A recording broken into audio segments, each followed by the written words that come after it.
Remember when one of the filthiest shows on television came from Canada? Come on! How long do I have to do this for? Let's go back. Tamagotchi, Of Y2K.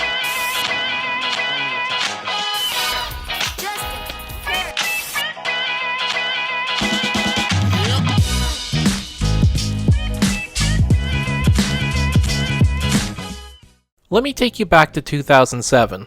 I'm a junior in high school and I arrive one day and none of my friends are there.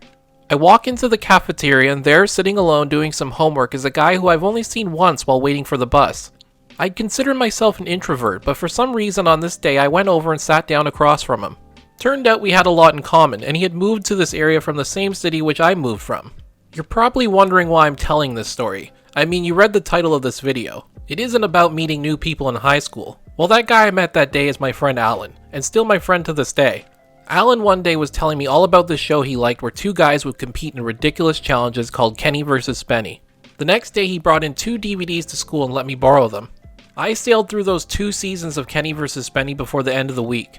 Each episode began the same way, with comedians and lifelong friends Kenny Hotz and Spencer Rice sitting on their red couch inside their house in Toronto, and explaining what challenge the two would be competing in this week. This was during their time on Showcase Television, where they were allowed to be a bit edgier than their first season. Competitions like who can stay awake the longest or who is the better boxer were traded in for competitions like who can produce the most semen, or who can blow the biggest fart. The first season was raunchy as well, but you might say after season 1, Kenny and Spenny dialed it up to 11. Getting there was a struggle, just as you'd expect when trying to get a television series greenlit. Originally, MTV gave the duo $8,000 to develop a 3-minute pilot, but the channel eventually passed. I guess they were more intrigued by pregnant teens. Then the USA Network gave them $80,000 to shoot a pilot, but pulled the plug during production. However, Kenny and Spenny finished filming that pilot and brought it back to their homeland of Canada and gave it to CBC, where the show would be picked up for its first season. The only issue is that CBC is one of Canada's major news sources, and they aired Kenny vs. Spenny at 5:30 p.m. right before the news. Each episode would end with the loser having to do some form of humiliation, so viewers turning on CBC to see the news at 6 o'clock would catch Kenny drinking coffee brewed from Spenny's underwear, or Spenny receiving a punishment from a dominatrix. Honestly, not as bad as some of the stuff you'd see on the news anyway. And that's how Kenny vs. Spenny found its permanent home on Showcase Television. The show in many ways was the Canadian version of Jackass, with the same low budget and underproduced aesthetic that gave it its charm. Before sharing some of my favorite moments from the series, I want to take a moment to meet the players. First up is Spencer Rice. He's a writer and comedian, and as of today... Hold up, am I reading this right? Holy shit, Spenny is 60 years old. Maybe I should change the channel from Remember When to I Wanna Die. Anyway, Spenny in the series is the quiet one, the rule follower, for the most part, and neurotic to the bone. Your breath is absolutely disgusting right now, so just don't even... On the opposite end of the spectrum is Kenny Hotz, who is... Hold up again. This says he's the godson of Joni Mitchell. I'm having my mind blown while writing this script. Sorry, let me get back to the video. Kenny is... Well, without sugarcoating it, he's an insane asshole. You look like David Schwimmer's Down syndromed half-brother. And has no issue cheating in the competitions. Their two opposing personalities mesh well for a show like this, as the majority of the episodes involve Kenny trying to, and successfully getting under Spenny's skin, by trying his best to make him look bad on television. Because some things cross the line of bad taste. Having been friends for so long, Kenny always knew what to say or do to set off Spenny, and it usually ended up costing Spenny competitions. In fact, out of 56 of Kenny's victories, he cheated in 27 of them. Sometimes they were clever attempts to find loopholes, like the episode Who Can Win a 10-Mile Race. Why don't I just get 10 guys named Miles? And I race them. Does it even mean I have to win? No, I just gotta race them. I just gotta race 10 miles. Other times it was something simple like spraying Spenny in the mouth with Windex to win Who Can Sing the Longest competition. Either way, it was fascinating and hilarious to watch. One of my favorite episodes is the first one to use their arms loses, in which Kenny and Spenny have their arms wrapped up and have to go about their days without their arms. This devolves into the two of them laying on the floor and fighting one another with their feet. Kenny ends up winning this competition, but how, you might ask? Well, I'm glad you asked. He enlists the help of his friend Alan, who is a little person. Together, he straps Alan to the front of him in a baby carrier and armed, some pun intended, with a grabber tool, uses it to annoy Spenny. Okay, what are you, insane? Once Spenny's outside, they drop his guitar from the second floor window and Spenny catches it so it won't be damaged, thus losing the competition. In the Who Can Wear a Dead Octopus the Longest competition, yeah, you heard me right, the duo must see who can wear a dead octopus on their head the longest. Kenny double dips on his cheating in this particular episode by wearing a Rasta hat, then cutting off the tentacles to look like dreadlocks, while Spenny thinks he's still wearing the entire octopus on his head. What makes this episode so memorable though is when Kenny slips Spenny some acid. Kenny spends the rest of the episode messing with him by dressing up as Jesus and a rabbit, forcing Spenny to chase him around the house before scaring the shit out of him.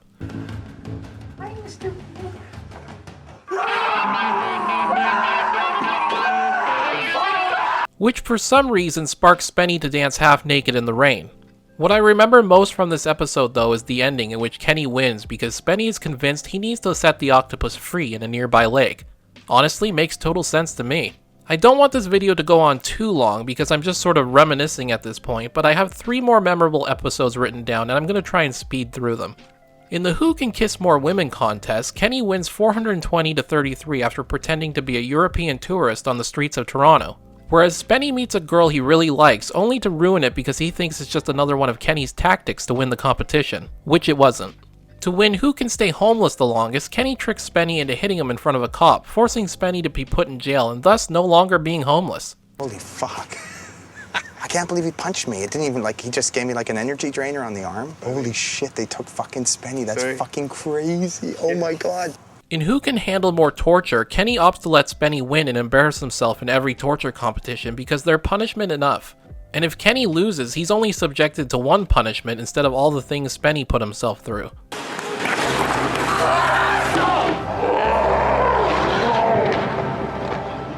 And a quick honorable mention to Who Can Eat More Meat, where I'll spare you the image of Kenny laying next to the toilet, something that's been burned into my brain still after all these years. At the end of these contests, the winner gets to choose a humiliation for the loser, and a lot of them I can't show on YouTube because they're disgusting.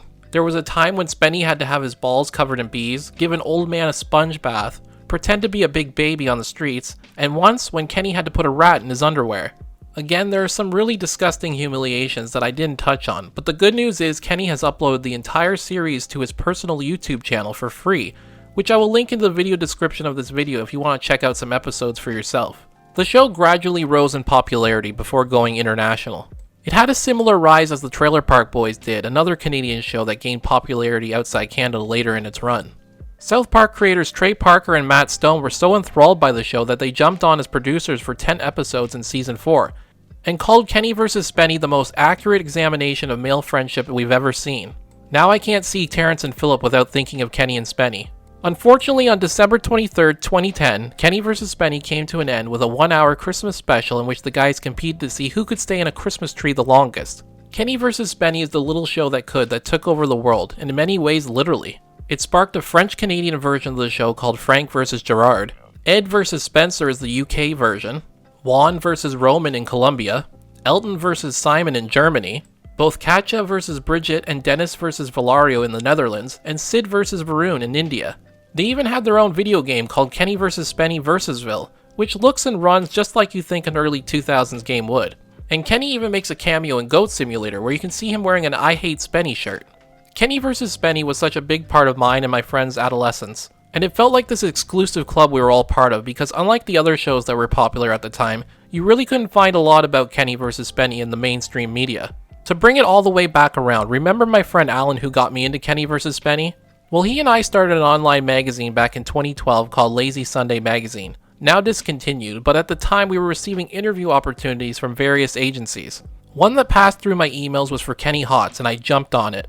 When I received confirmation that we would indeed be interviewing Kenny, I knew just who to give it to. Alan handled the business end of the magazine, but for this one time he conducted the interview and wrote the article. It was kind of my way of saying thank you for introducing me to this exclusive club. In case you're wondering, Kenny was a great guy, and we even made him the cover for that month's issue of the magazine. I may have titled this video The Canadian Jackass, but don't get me wrong, that was just a comparison for those who were unfamiliar with the show.